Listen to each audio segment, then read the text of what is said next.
Hello everyone, great to be Good talking to morning. you. Good morning. Good morning. Good morning, Chigozie. Laide, I hope we can have peace now. Chigozie is here. Yeah, sorry, I'm it's summer, so I'm traveling. I'm at my uncle's.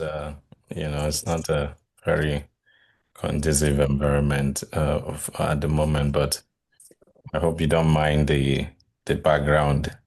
We don't mind if you are at the beach, it will be fine. We don't mind. We don't mind. Thank So you. I just want to say thank you very much. And I just want to say a big welcome. This is the Ottawa Black Book Club. I usually don't write questions before meetings, but you see this book, right? So I have one, two, then I have in my pen here. Yeah, with my written with my pen. So Louisa, now I just want to say welcome, Professor Obioma. Hello, hello, Hi. I just want to hello. say, I'm a fan girl. Okay. So I am here to listen. I'm going to let everybody talk. But I'm here. I'm not so you have to Wait, talk. who is talking? Is it That's Laide. Omolola? Okay, okay. The No, Laide it's Lide, follows Okay, you. Lady, It's okay. Lydie. Yeah. the Oh yeah, one yeah, who the yeah. one who Sorry. invited you. Okay, okay, okay. I can see So now. like yeah, so Laide was the one who actually got me into your books. This book, I have to see. Let me put it this way. So I started it like 6 times. Then I Okay, went back again, read the whole thing, but I still have to read it again to understand it, to get the gist. okay.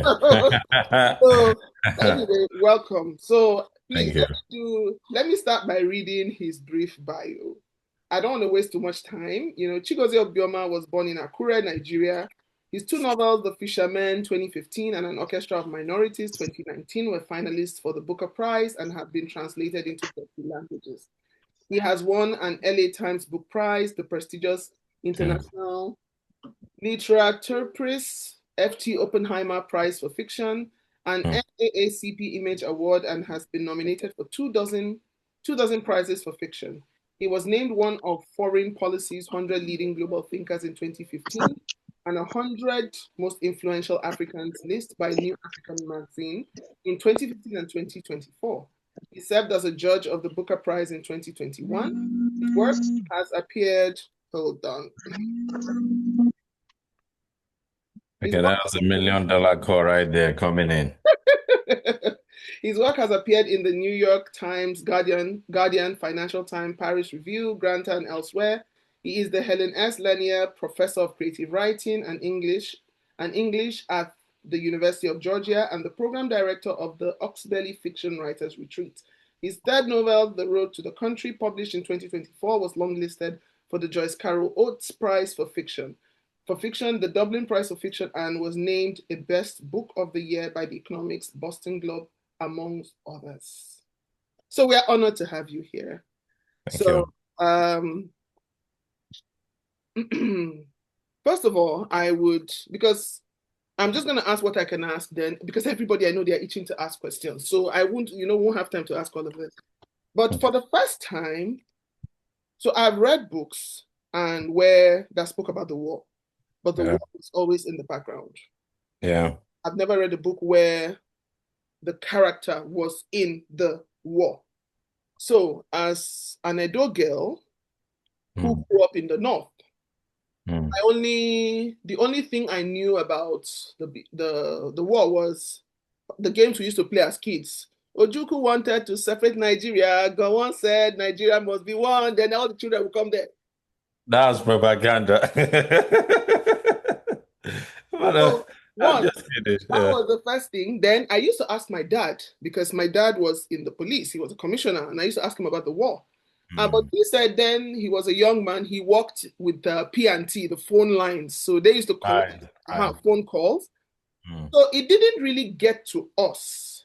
mm. Then when I went to the East to school, that was the first time I started to ask questions. Why are there so many elderly men with disabilities? In fact, we had this man that lived down the road, HK. He had lost his two legs.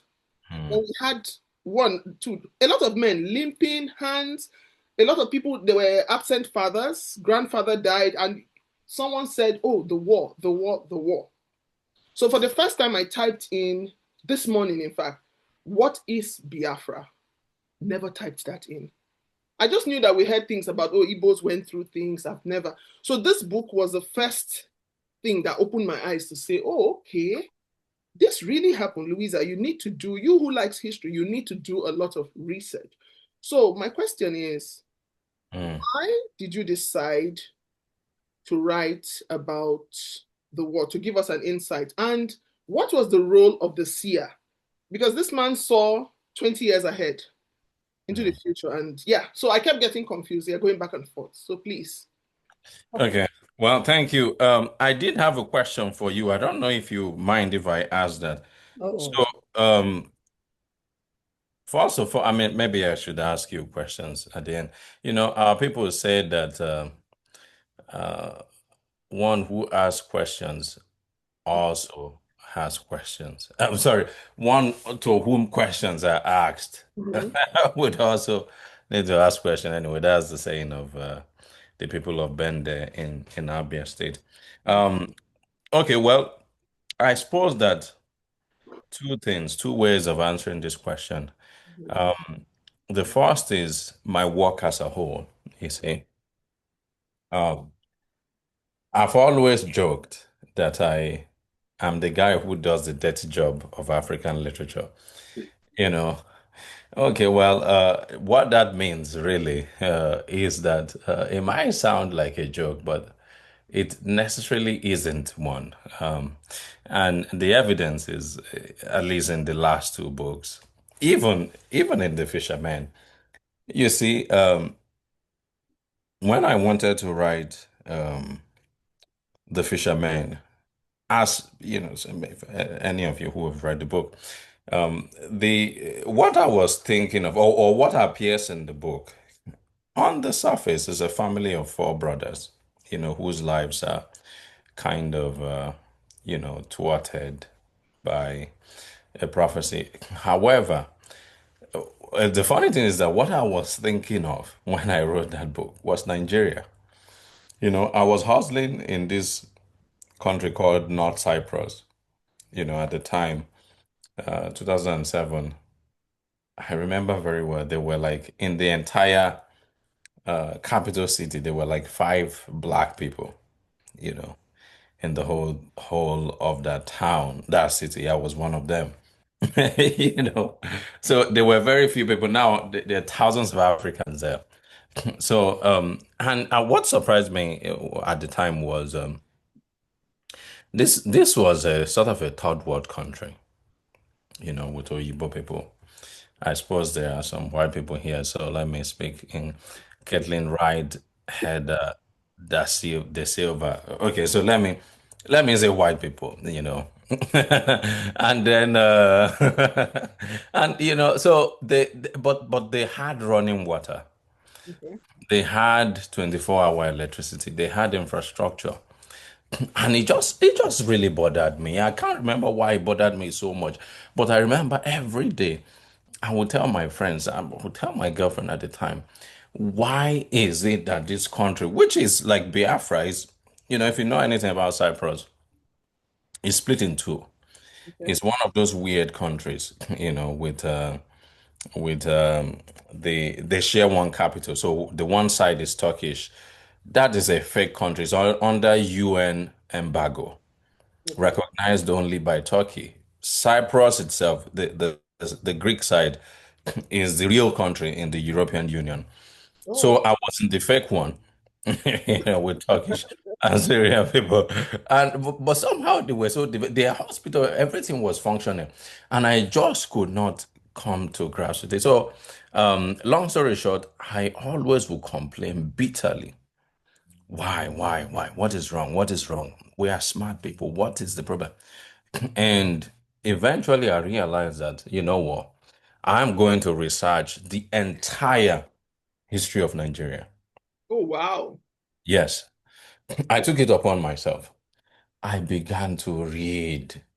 In fact, I read all the books, that the ones that couldn't be found. I remember sending a sort of a letter to the Library of Congress in the United States at the time, Okay. because they had a copy of the book, but the only book that Lord Frederick Lugard wrote. Mhm. You know, I want copies of that book. I want to know what Lugard was thinking of us Mhm. when he created this thing. what was in his head. So I read all that. And the conclusion I came to was what bettered the fisherman. Believe it or not, the fisherman is a story of Nigeria. It's just a metaphor. The family, it's like, we were these disparate entities, Mhm. state nations. The Igbo nation, the Yoruba nation, I identify with both because of my upbringing. These two are countries of their own with at least 50 million people. That is the population of the entire Scandinavia. We're talking about Finland, Sweden, Denmark, Norway, Okay. all of those things. So it's an insult to call these people ethnic groups, not talk more of tribe. They are not tribes, they are nations submerged into something. So so the whole thesis of the fishermen is that these people were living on their own. They had their own constitution, they had their own religion, they had everything. And then some guy comes and says, "This is the way you will be now," and formed a collision that is not sustainable, that unravels almost as quickly as it was formed. So that is what the fisherman, the madman coming into this entity that was its own thing and fracturing it. Same thing with so in many ways, the fisherman can't even be read as a parable of Nigeria. So it's about a country, it's about its foundation, the very thing that bettered it. Occasion of minorities, the same thing. I am going to write the entire history of the Igbo people, not just the history of the Igbo people, but I will use the starting point as this belief in, Dichi, which really is the indexed, in fact, the central force in the entire Igbo religion and cosmology, because the belief in Dichi, believe it or not, you might think is just, just part of the mythology. It's not. If you look at the Igbo people in pre-colonial times, the entire structure of society was privileged on that singular belief, Mhm. of the chief, for instance, the government of the Igbo people. Most of it, with the exception of the northern sides, the Onisha, the ones that were closer to Edo and the rest. So the influence of the Benin Republic and all of that kind of, but outside of that, the interior had no concept of monarchy. So the Igbo people were really one of the few people, with the exception of maybe even in Israel at the time, there was monarchical system. So we had a republican system that was devoid of any sort of central government. Why? Because the Igbo people believe that if everybody is ensouled by this divinity, how can you, by virtue of being born into a particular family, then you establish a dominance over others? In fact, they were laughing at the British when the British came. Ah, how stupid can you people be? So you have a king, you have a queen. Oh, foolish people. Because of that. So the Igbo people had this um, system where the decisions were made by a sort of a congress. What is now, in the West, a sort of a congress system. The elders will meet, Okay. and then the Kwenu is a democratic stamp.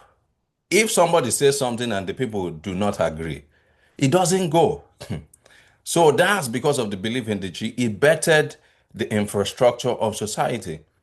So I wrote a novel based on that. So it's 700 year old spirit telling a story.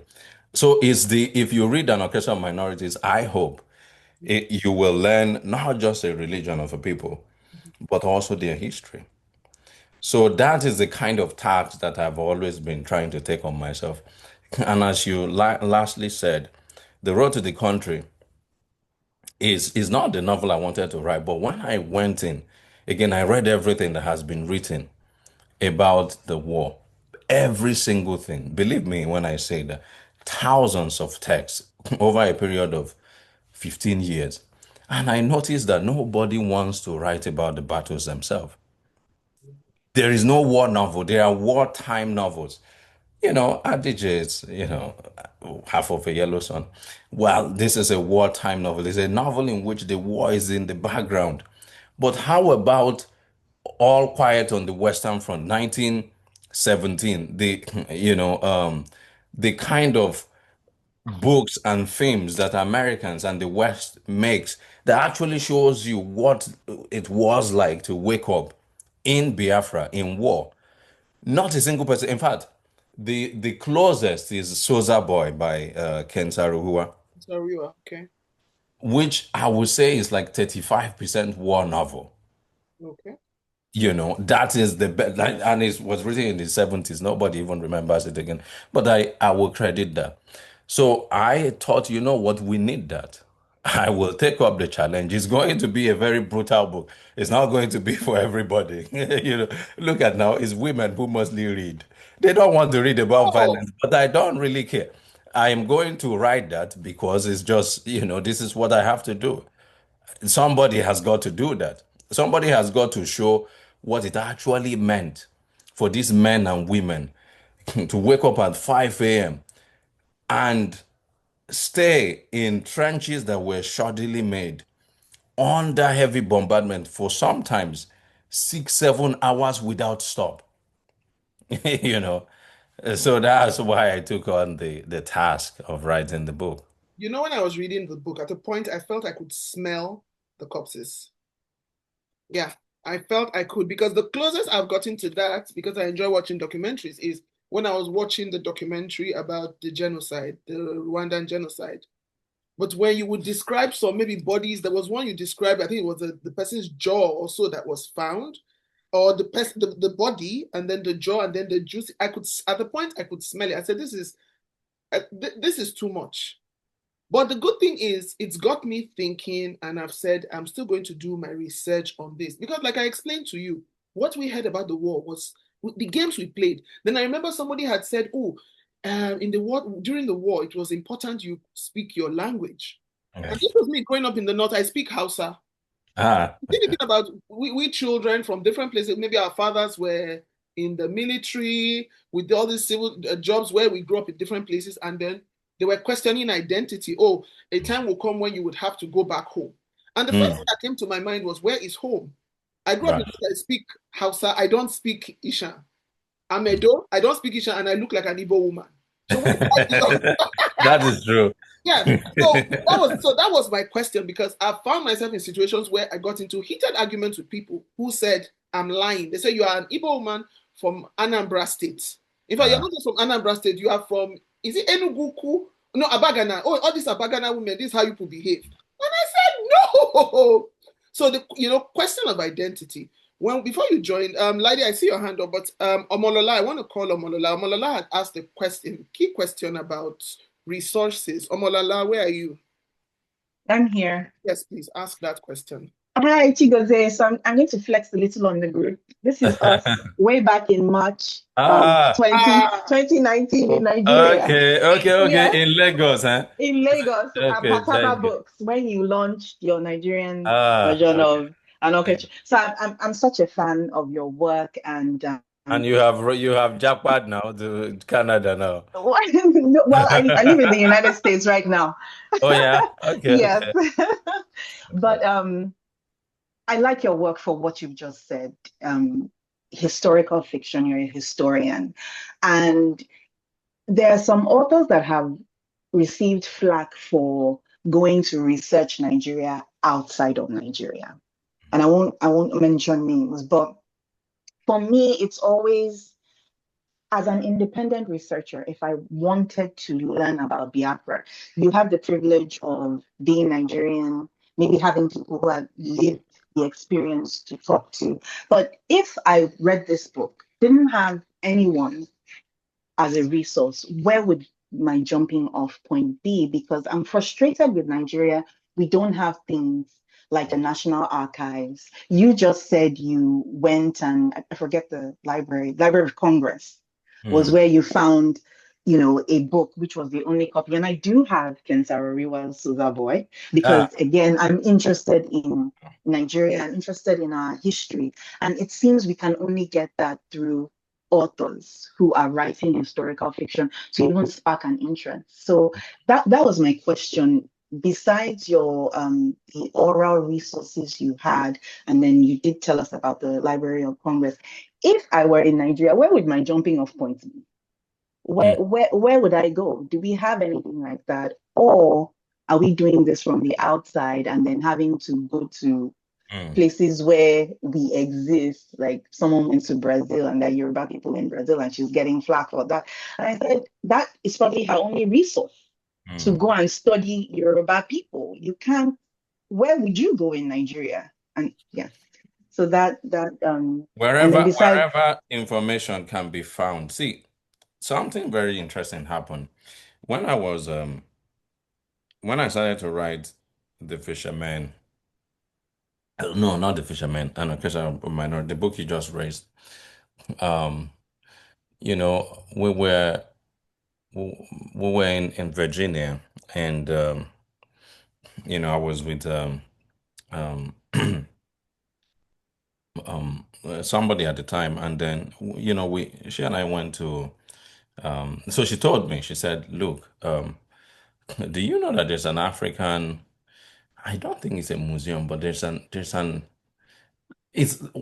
kind of a museum. There's a place in Virginia where you would find 16th, 17th, 15th, 18th century reenactment of buildings as they were, you see, all across the world, from Germany, from Norway, from Japan, Asia, also Igbo buildings. And this is the one thing that I've always been very curious about growing up. What is the architecture as it developed? What did it look like? Not just in Igbo land, but also even in Yoruba land. Uh, the thing with the West is of Nigeria is so I grew up in Yoruba land, and if you go to certain places, abules, in places like Ondo State, Osun, and the rest of them, you will find stuff, not as much, but you'll find gradations of buildings, and you can map how architecture has developed over a period of centuries in some of the villages. In Igbo land, that is a bit of a rare thing to find, you know. Part of it is the ego. Everybody has to tear down the ancestral house and build a structure, convention. So it will surprise you that where I actually found 17th, 18th, 19th century authentic Igbo structures was in the United States. What? Yes, in Virginia. It's called um I don't know. It's called um I will find that, maybe I can email you the name of that place. But in fact, Google it. Igbo buildings in Virginia, USA. You will find, like, in fact they have how they kind of, so you find in Things Fall Apart. The OB, the colon, the wine bottle, everything, even the cooling system, how it would have been if like an Ichie was living in the 18th century. They have everything there. Yeah. Where would you find that in Nigeria? We don't even care about stuff like, people will even think you're mad if you were to build something like that. But so America becomes the place where you actually research Igbo history. I am telling you, part of the an orchestra of minorities was, some of the things I wrote there was from actually going there. So for my answer will be, sometimes it's like one thing my friend used to say is like, what you are looking for is most times where you are looking from, you know. You know, this is really true. So sometimes I might go to Nigeria in search of Nigeria, but Nigeria is here, you Mm. know, Okay. possibly so. Thank you. So, Thank Larry, I you. see your hand up. So Laide, then Tosin. So I put in the chat, I think it's this Frontier Museum, Oh Frontier yes, yes, Culture Museum. So I put yes, the link in the chat for yes. anyone who's It's curious. amazing. You will not believe what you'll see there. There's also, I mean, it's not only Africa. Really, you should give it a visit. Okay. Frontier Culture Museum. Okay, Laide, go ahead with your question, please. Well, welcome again. So I have two questions for you. So as you know, I'm a fine girl and I've read all your books. Yes, Lide is always gymming. Oh, so I have two questions. I have a lot of questions, but I'll try to be, stick with the timeline and everything. So the first two questions I have is I've read all your book. One thing is common. It's the spiritual aspect of it. What is the seer, for example, Mm, like you had that in the orchestra of minorities and the fishermen, where there was somebody who told one of the right. brothers that one of them was going to kill the eldest one. Mm, And now, so sort of like predetermined things were said that did happen, I believe. And so did in the road to the country. So I just want to find out what your motivation for that is and why is that so important to you in your writing? And I don't know if anybody has ever responded to those things. For mm. example, for me, I'm thinking some people will literally take this as it is, as you've written it. But I know that it's probably you're just in so much fantasy, you're in your world, and that's where you've cooked that up from. So I want to hear more about that. That's question number one. And number two is when I read you first, obviously I'm a fan. I've gifted maybe five, six people a copy of Road to the Country when it first came out. Some of the Thank responses you I for got, making me have food to eat. you're you're the gift to us, actually. Like, when they say he's the next Chinua Achebe, it's big. So, anyways, my question regarding your book again is so from some of the things I received back from people was like my father, it was like, oh, yeah, that's not what happened. I want to know, and I know you're uniquely in a place to write this book because you grew up in Akure, so you're Mm, a Yoruba boy to some extent, and then obviously your parents are Igbo. I just want to know, do you feel like there's a little bias in your writing? Like we know there is no justice in history because mm, people who lived through it are yeah. not here with us, right? So we're just accumulating stuff from oral and maybe some written, but like you guys said earlier, all the written work that we have is what the white people Mm, wanted us to find out. right. Because in the actual facts, all the atrocities committed needs to be buried. Yeah. Those are my two questions for you. Do you think you were biased in writing this book? Have anybody mentioned that? I don't think you were biased. Lisa said we had no background information. So I don't think personally that you were biased. You think you were biased, and what is your motivation behind the spiritual aspects that is evident in all your books? So let me answer the first question. I think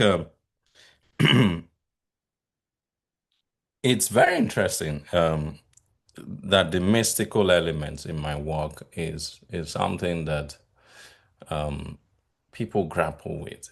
A lot of people, have tried to find a name for it, something, and I have tried myself. I don't think that my suggestion has necessarily stuck, but for the longest time, people would say that there's magical realism in my work, and I'm not supposed to care about what interpretations people give. But I remember I was in Denmark with this professor who he's become a friend of mine now. He reads everything that I've written. He that I write, everything. I think he's trying to develop a sort of a scholarship around my work, which, is interesting because he's been doing it for years and I've only written 3 books. So he's a kind of a dedicated guy. But, I was speaking with him one time and he called the fisherman magical realism, and I think I was having a bad day, and I'm like, okay, look, there's no such thing as that in my work. Tell me, show me a magic act in the book. And he couldn't find any. There's no like monsters, there's nobody flying, there's nothing like that. It just doesn't exist in the work. So what exists is that there is a sort of a belief in different layers of consciousness, if you will, or I would say different modes or different yes, different realms, really, is what it is. And that belief, if I'm to try to do a sort of an investigation into its provenance, is I think is rooted in just my makeup as a human being. See, when I was born in Akure. My parents are from Bende local government in Abia. That's the east, the southeast of Nigeria. And English, obviously, is what I'm speaking. So at birth, I was navigating about 3 languages, you know, which means 3 different cultures all at the same time. At the same time, there's Christianity. My mom grew up in an ordinary. Her dad was a priest of ordinary. So there is that fusion. I was everything. I was interested in classical. So at the end of the day, the blend of all of that just makes normal realism almost nonsensical to me. Like the idea that what we are doing now has no bearing on the spiritual is ridiculous. Life is spiritual. This is my thesis, like I cannot conceive of a reality in which we just do things without a sort of a spiritual, supernatural implications to them. So that is what finds itself in my fiction. But what I've tried to always do is those spiritual elements, or mystical would be the better word for it, they don't necessarily impose themselves on this, on like they are not, they don't, their presence is subtle, you see. Take the fisherman as an example. It's just a word that was said. Again, there's no magic, there's nobody flying. It's not like a Garcia Marquez novel where somebody will stab somebody and then blood from one person will flood an entire city, or somebody will turn into an elephant fly. I don't do those. I don't even think they're interesting. Fantasy doesn't mean anything to me. But somebody says a word, but it's a cloud that is formed over this entire family by the spoken word. Why? Because, in the Bible, Jesus said, the words that I speak, they are life and they are spirit. This is this is so true that I can't explain. I can't overemphasize what that means. The words you say are life and let me tell you, again, I'm entering a rabbit hole, but these are very complex ideas that I'm trying, trying to grapple with. I know I was told about a lady that somebody knows, you know. One day she was looking in the mirror and putting on makeup, and she was about to put on a bra, and a thought came into her mind. She'll have breast cancer. And she was like, wait a minute, why did this thought come into my mind? I have put on bras 1 million times before. What happened? What is different today? But it's a thought that came into her mind. And that thought came in. She said, okay. She puts on her bra, goes out. The thought kept coming. It persisted. She gave it room. After about a month, she goes to the hospital. What are you here for? Well, I want to see if I have breast cancer. So they test her. The doctor tells her, No, you don't have anything like that. Do you have breast cancer in your family? No. So why are you like, where is this coming from? She said, well, I just thought about it and it has continued to bother me. The doctor was said to her, okay, well, just let it go. It's just one of those things. She didn't. 6 months later, she returns to the hospital again. By this time, she's telling everybody, she said, what? She will go. What are the symptoms of breast cancer? She kept on with this. A year later, she had breast cancer. So what happened here? A momentary thought became material and manifested in reality. Just again. So that is what better. There's nothing again. There's nothing in her gene that even suggests that such a possibility was true. But it came true. So if you think that thinking or words don't mean anything, they do. So that is what I try to actually portray in my work. So that guy speaking that thing, one of you will die. It's a powerful reality, that follows. Same thing with the road to the country. The idea that somebody can see the future was something that was pervasive in my childhood. I have a memory of a guy who came to my second primary school. He was a palm reader, so he read the palms, and I remember him telling one of our, one girl like that who had epilepsy. She unfortunately passed later on. That girl was going to die very soon, and that thing stayed with her. In fact, it caused a problem in the school at the time. But this guy was going about to school doing palm reading. It wasn't the first time he had ever made prognosis. But the idea of seeing of the prophetic just stayed with me. So it shapes my work because I feel like most things, even without us knowing, we are speaking life or death into something. It's not Christian theology. I believe is life theology. Most people are just not aware of it. So that's the long answer to the mystical element in my work. I don't think that I can conceive of any sort of life on paper or even in life without thinking of the mystical element. They surround us, the spirits everywhere. So that's answer to that. Then the question of fidelity to a particular worldview.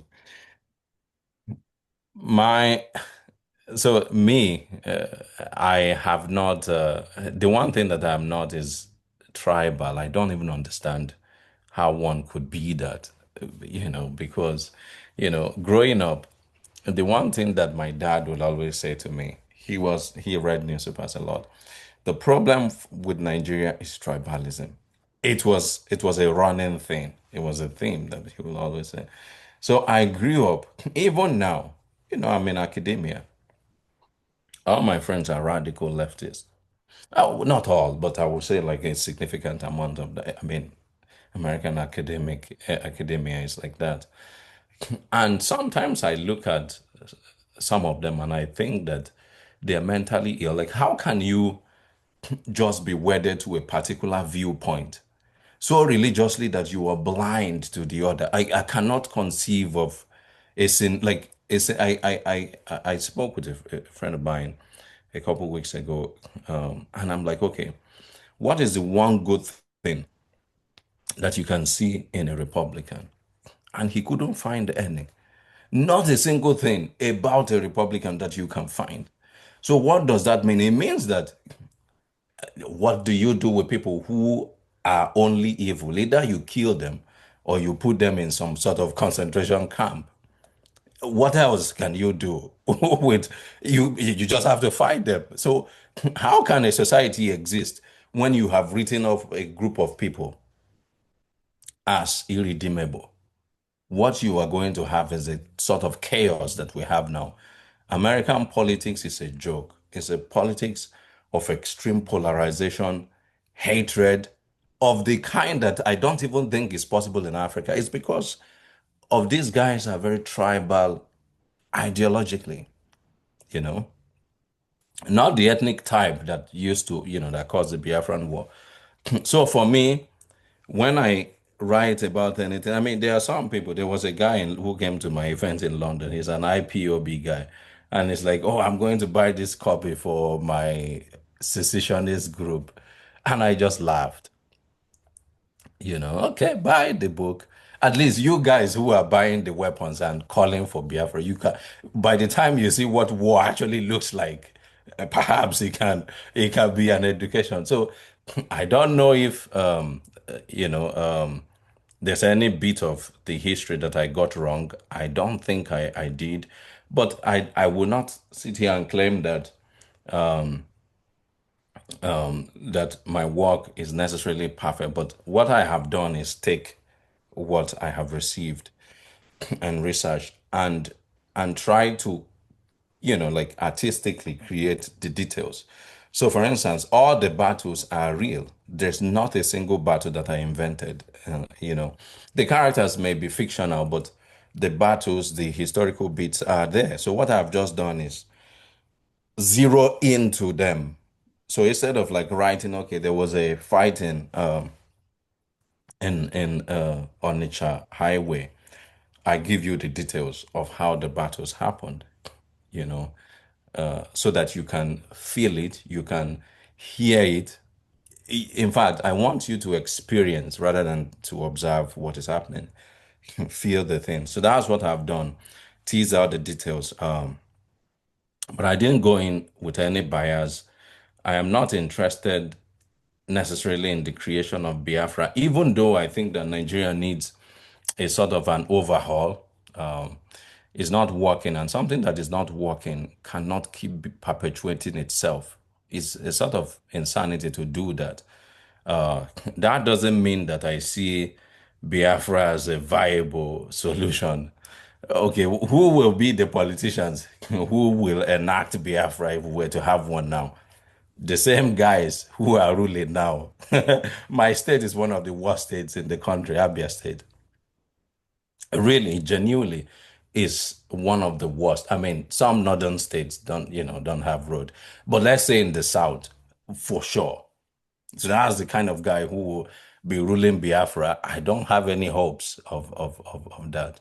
So I'm a balanced type of person, and I just don't. If anything, I try to not take ideological positions. Not that I don't have persuasions and convictions. Of course, I do, but I think the way to live well, this is my personal philosophy, is to give everybody the benefit of the doubt. That is just it. Thank you very much. Tosin, I see your hand up. I'll just ask this question, then Tosin, you can ask your question. I'm happy that in your long response, you mentioned characters. So I want to bring it back to Kunle's journey because we've been talking about the war, everybody, the war, the war. But Kunle's journey, I notice, is filled with psychological tension, the moral ambiguity, loss of innocence. What inspired his voice and internal struggles? Why Kunle? Because at a point when he was conscripted into the army, he had to take a name, Peter Nwaigbo. Yes. Yes. So what inspired his voice and internal struggle? After Yeah, that, I think it's also related to that because as an Igbo person who is writing about the war, I suppose that I would be seen, I might be seen, yeah, especially I've had times when Nigerian government has asked me questions at the border and all of that because I would say stuff like there was a time some I don't think he was the ambassador, but somebody from the Nigerian consulate Mhm. in the UK came to one of my events at the South Bank Center. He was nice to me, but he said to me, he said, this was under good luck. Chigozie, we don't really like that you keep saying everywhere. And it was the Booker Prize ceremony, yes, 2015. And they had invited him because it was the first time in a long time that a Nigerian was up for the prize. And since the 90s. when Ben Okri won. So he was like, we're proud of you. However, you keep saying, I listened to you this morning on the BBC, and you were saying that Nigeria is like a failed country. Why are you saying stuff like that? And I said to him, I was shaking at first. I felt a bit guilty. I'm like, is it insulting to Nigeria? Even though this is my personal assessment, because when I go um, to Nigeria, and I see that we don't have light, we don't have distance. It bothers me so much that I feel like these are failures. So I couldn't sleep that night. I remember thinking about it a lot. And I'm like, then later on I realized that, okay, this guy might not like that actual conclusion, but the fact remains that sentimentally, this is the truth to me, and I say it out of a place of sadness because I want Nigeria to have this things, you see. So I remember calling him because he gave me his number and we had this long talk. And I ended up convincing him that Nigeria was a failed country. Even though he works for Nigeria, he agreed with me at the end of the day. Not because, I was able to convince him, look, this doesn't mean that he should challenge you. Tell me what you want me to. How can I contribute? Because when I wake up in Nigeria and there's no light, this is failure. This is 21st century, my friend. We're not in the 19th century. Should I say, okay, it's a successful country or it's working towards success? No, call it the extreme so that it will shock you and you will wake up and do something about it. So why did I give these as a sort of an anecdote to my thinking? Is to say that I wanted to avoid, by creating Kunle as somebody who comes from Akure, which most of my work often starts from there anyway, because it's the place of origin for me. As this neutral figure who is rubbed into the war, and then he has to fight. But there are people. There was a man whom I knew was my dad's old friend who actually that was his reality. He was drafted into the war. He was a Yoruba guy. He fought for Biafra. So kind of is like his story as well. But the thinking was that number one, I wanted somebody who was more neutral, rather than and that's why I'm able to draw a distinction between him and Buboji and the other guys, his friends, because all these guys are Igbo people who are fighting. They're idealists. They want to fight for their country. They believe in the cause. He doesn't even have a cause. To begin with. He's just fighting for survival. Later on, he gets into the whole ideology and propaganda of Biafra. Yeah. But still, because he's not rooted in him, he does not really click to it. So that for me is the best kind of guy for what I was trying to do. Okay, thank you very much. Tosin, if I come, I see another author. Judy Dada is here. Hi, Jude. I don't know if he's still there. I see his name here. Hello, everyone. Hi. Hi, Jude. Good to see you. I salute Chigozie. I salute you. Let's see your Thank face. you for Are we joining. going to see your face, Let's sir? see your face now. Oh, okay. He's Sorry. too I handsome. am. He I doesn't am. want us to see him. No, it's not that because I'm out here with my mom. Oh, Okay. hi, That's why. mom. Hi, mom. Mom is saying Hi, hello. Mom. Hello, ma. Okay. Yeah, so that's why I was just trying to save her blushes. Okay. Okay. Thank you, Chigozie, for all you do, the books you write, and all that you said today. It's really, I'm totally lockstep with you, 5 and 6. I believe so much in spirituality and the power of the spoken word. So, yeah, and for your open-mindedness, I just love what you spoke about, federation, the nature of nationhood, and how, we can be in tunnels, but still explore the wider field. So it's great hearing people speak like you coming from that part of the country. It's always wonderful knowing that it's not just one story we hear, Yeah. one dialogue we hear. So salute, my brother, salute. Thank you. Thank you, sir. Thank you, Jude. You're welcome. Okay. All right, Tosin. Now go ahead with your question. Thank you, Louisa. Thank you, Chigozie, for joining us today, and thank you so much for the offering of your book. Thank you for your labor. I'll just say that. And having read the book, it's going to sit with me for a while. But I just wanted to make a comment and then ask a couple of questions. First of all, I echo your sentiments about Nigeria as a nation. And I'm don't really like some might call me not a patriot because after thinking over the years and looking at the history of Nigeria, the question is, what is Nigeria? I mean, Louisa, you said you Googled this morning what is Biafra, but what is Nigeria? What is Ghana? What is any nation that was carved asymmetrically By the out of white man. knows what on the continent of Africa? It's simply a colonial project um, with colonial underpinnings. Because when you look at the region, I mean, it looks to me like it was a confluence of points where many tribes just happened to meet, and we would have like engaged in several different ways, probably through trade, intermarriage, but we all had our own ways of being. And then you just draw a line around this natural confluence point and force the fragments together.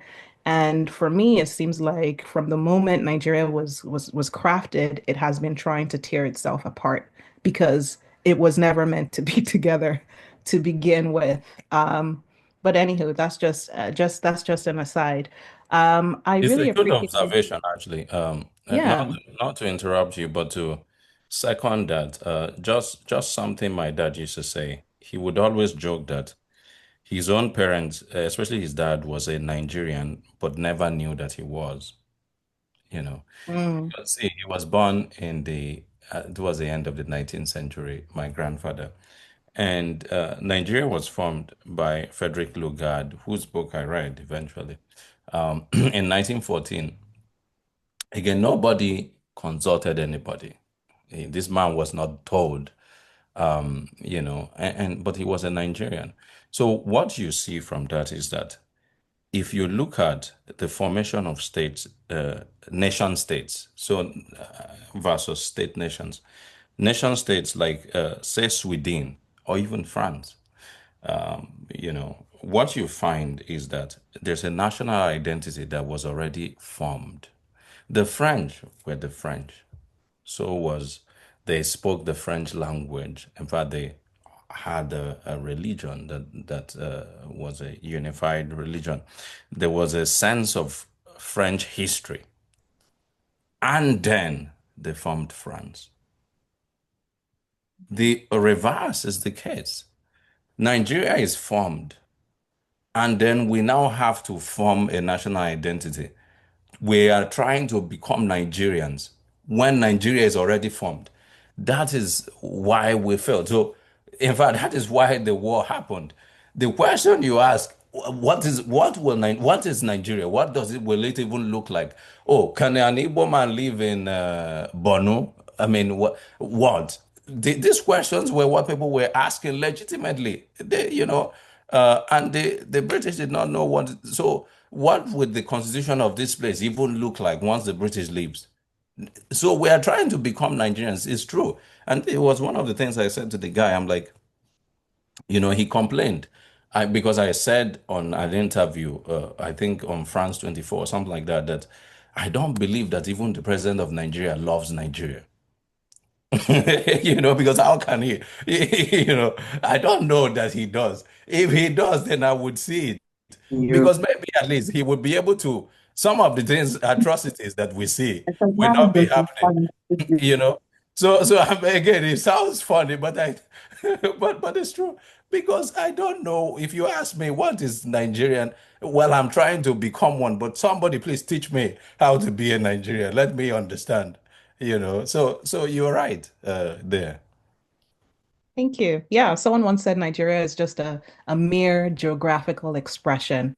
And I believe that because when you look at the Yoruba people spanning from Lagos all the way into Benin Republic, Togo, Ghana, as far as Sierra Leone, that was the nation, the empire of the Yoruba people. And now you have Yoruba people who are speaking French because they're, colonized by France. But anywho, um, yeah, so the mystical part of your work is very interesting to me, specifically Ifa, as a practitioner myself. So I know there's a universality to mysticism across the world for all the different regions who are into spirituality. So it was interesting to me about the seer having, the recurring dream or vision about losing his partner, um, and then going to India to study under a master to learn about prophecy and seeing into the future. And Mm, just to tie that back to your anecdote of the woman with breast cancer, could it be possible that she didn't necessarily call into existence, but was seeing into the future? mm, That this was possibly going to be her reality, and it had dropped into her spirit, mm, jumping across space and time. Um, but one part of it that really stood out to me, and as I'm sure it stood out to a lot of people, was, the transition, Kunle passing the transition mm, into the afterlife. That whole world was just so ethereal, so mm. I know you don't like this word, but magical. And really painted a picture, both for the seer in terms of discovering what happens in the afterlife, and for many of us who are curious, and giving us a version of that. So, how were you, what was your inspiration for that, for coming up with that world, of what happens when one transitions from this reality. And I guess my second question is, I really appreciated how this novel was so unapologetically Nigerian, from the Mm, pidgin, the Yoruba, the Igbo, even the accents, the way they will say sa. Like, it was just very Nigerian. And I can tell that you said you felt compelled to write this story because there was a void there, and no one was speaking about the war from this perspective. But who was your target audience when you were writing it? Were you just writing it because you felt like this mm. was just something that had to be produced, something that had to be out there, something that had to exist? Or did you have a target audience in mind? So, yeah, just to bring it back and refresh your mind about the questions, your inspiration for the afterworld, the spirit Yeah, world, I remember them. and then your target audience. Okay. Very succinctly, the structure of my books, I always source by serendipity. It's very interesting from different people. So I'm kind of, if you notice, the three novels that I've written, short stories may be more of like in the traditional mode sometimes, not all of them, but the three novels I've written have um, uh, I am not going to use the word original because um, that's not in me to say, even though I strive to make sure that they are like that. But I would say they come from a fresh perspective, sort of. And this is because I personally feel like the novel as an art form to me is the greatest form of art. I mean, I'm sure, people will say it's music, some people will say it's painting, but see, the novel, I believe that when you engage it, just as its name is, it should be novel. It should be new each time you engage it. So you should be able to bring something fresh to it. So this is why I try to find a new structure for everything I write. The Fisherman, I think that there's nothing interesting or special about that book necessarily. But I think it is the way the story itself is told that has given it, so much. It has eclipsed my wildest imagination of what I thought my work would be. It's a very popular book in many places. So, but I think it's just because of how the novelist, Benjamin tells the story by associating with animals. He compares his family with the spider, the bird, the whatever. So I always look for that. And it's funny that I always will stumble on the structure by accident.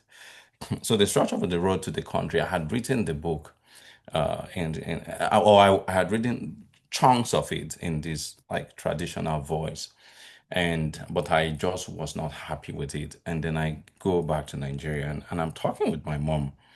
I'm having all these discussions with her, and she just wants to hear, okay, how is your family? What of your, children, your this, your that?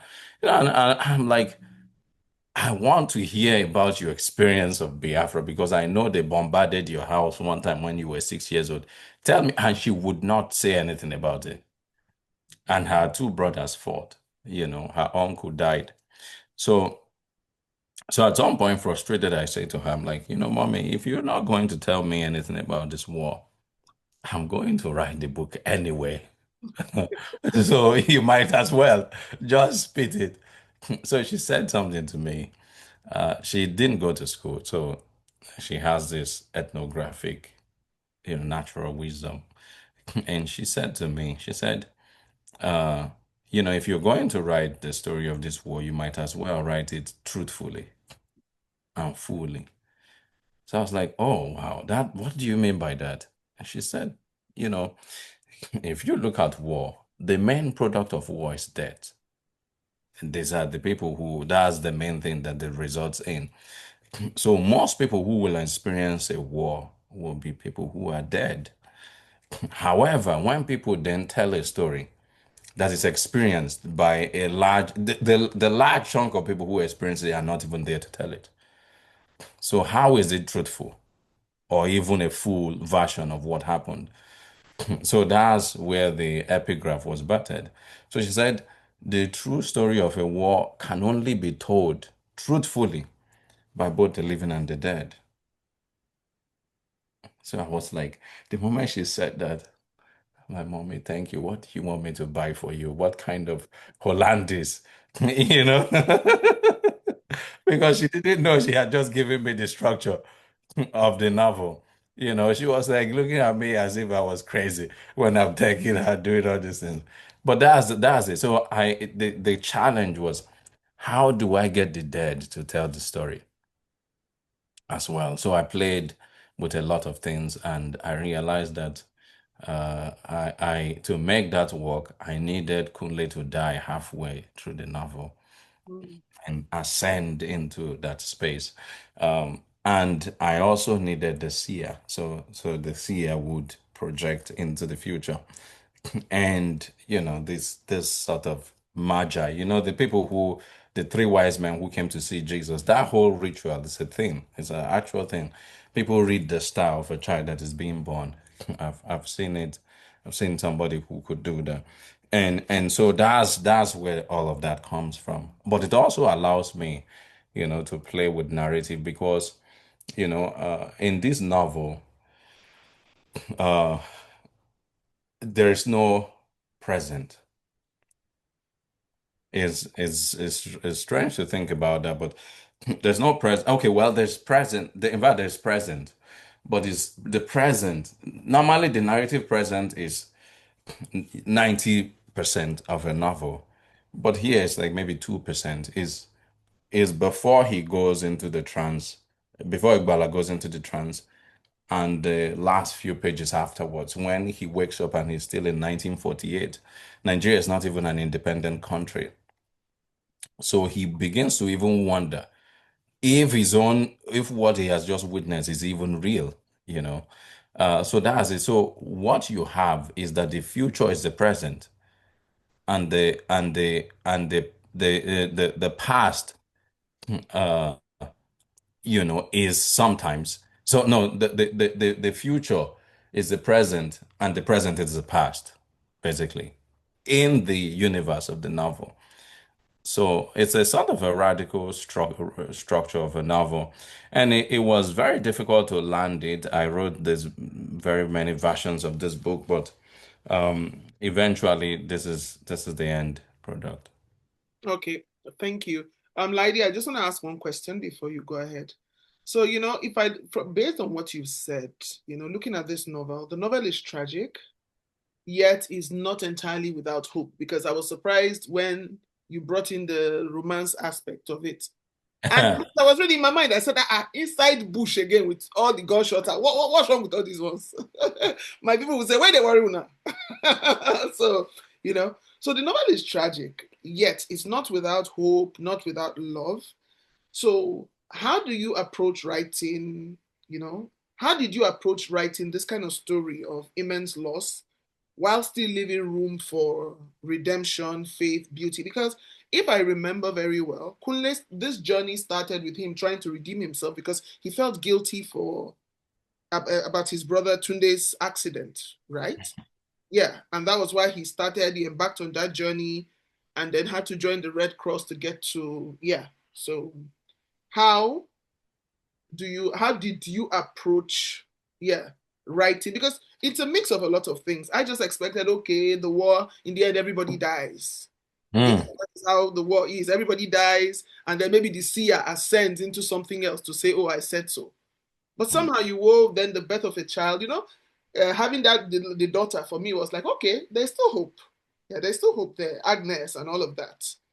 So, how did you approach writing this, putting all of this together, weaving everything together? Well, I wanted to tell the story of a guy who is redeemed by the war. So war is supposed to destroy you, but what you find, in fact, is that war strangely makes people better people. There's a moment in the novel in which I mean, not everybody, but it can. This is why soldiers can be they're venerated because the brotherhood that you find, the humility, you don't find it in peacetime.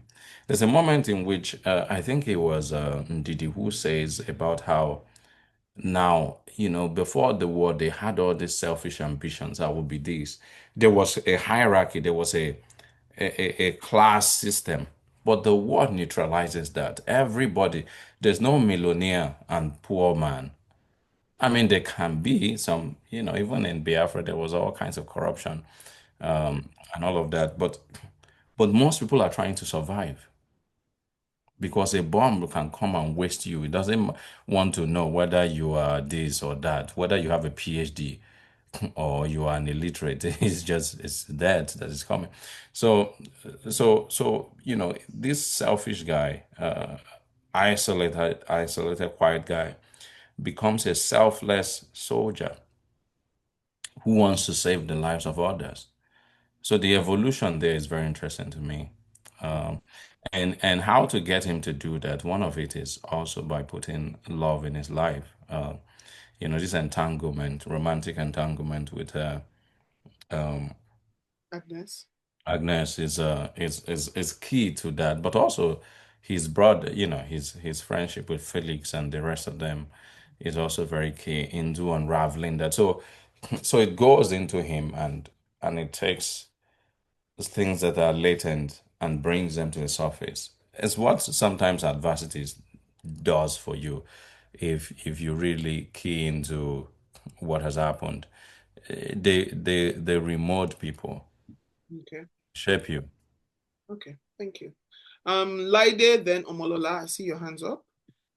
Well, So, my wonderful ladies, I do have to go pretty soon, oh, just because okay. of other commitments. But see, I'm enjoying. I would answer like this question any day. Of course, it's like she's my best friend. She just doesn't know that we're best Oh, wow. Thank you. friends. I don't have any You're jealous. I don't have any questions. I'll let other people ask. I just wanted to add to Tosin about when Tosin said something about what is Nigeria really. So I used to do home care nursing, and I went to this couple who really needed me. They just had surgery. And I he see you said, soon. "Oh, he said, "Oh, where are you from?" I said, "Oh, I'm West African." And I said, "Nigeria." And then he said, "Oh, I would have thought you were Ghanaian or something." And then I said, "Well, what is Nigeria really?" Some white man sat down and drew blah, blah, blah, blah, blah. Guess what? He called the head office and said, "I never want to see that nurse again." Ah, So that I just wanted to share that they know what they did and they're very sensitive about it. The white man whose babe gave us a name. Okay. I'll ask your question so we can take our group photo. So we can. Okay. So just real quick, Chigozie, now that you have 3 books under your belt, what's like your anticipation once your book has received the okay for the final draft? Like, what do you have any? So the book is gone. Do you think about it that, oh, what's going to happen now that this book is out into the ether? What do you enjoy about the post, as they say in film, post-production process? I'm just curious, on a Well, personal note from you. I completed I published The Fisherman as a 28-year-old, I think, or thereabout, or 29.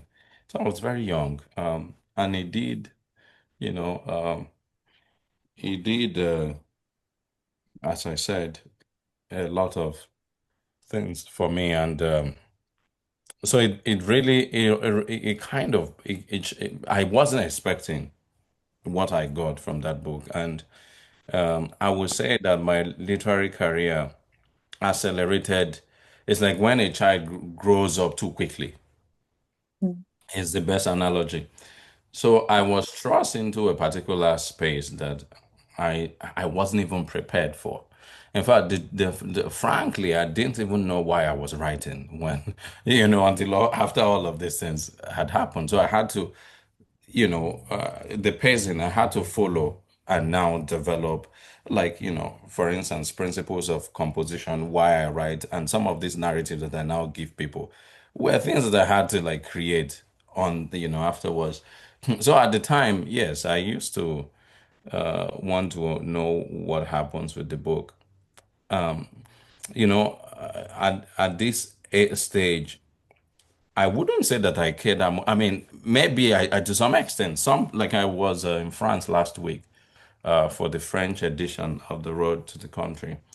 I am worried that, because Europe is so involved in the Ukraine thing, Mm. all the reviews and stuff, they will bring in stuff like that and the interviews they want me to talk.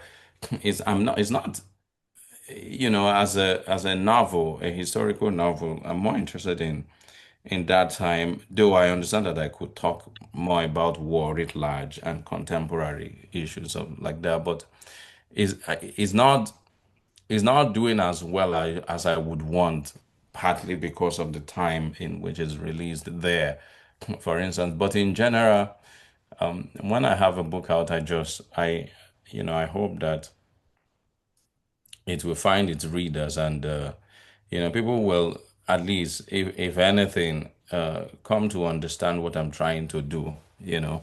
It's not always that they do, for the first few years when I see it and people are introducing the fishermen, I usually would just sit and laugh inside because I'm like, you don't even know what. I mean, they most times they like it, but that's not what I'm trying to do. You see the point, like the Right. magical realism thing. Mm-hmm. But again, everybody will interpret it the way they want. It's like the road to the country. The IPOB guy who thinks it's a book is an anthem for them. Okay, well, that is how the guy wants to see it. He's going to take it as a sort of rallying cry to fight for Biafra. Well, I can't stop him from from doing that. That is his thing. And the other person who sees it as a repudiation of the British, or who sees it even as a propaganda piece, the northern guy who is mad that I'm trying to incite some kind of war, as I've been accused in Nigeria. Okay, well, this is his interpretation too.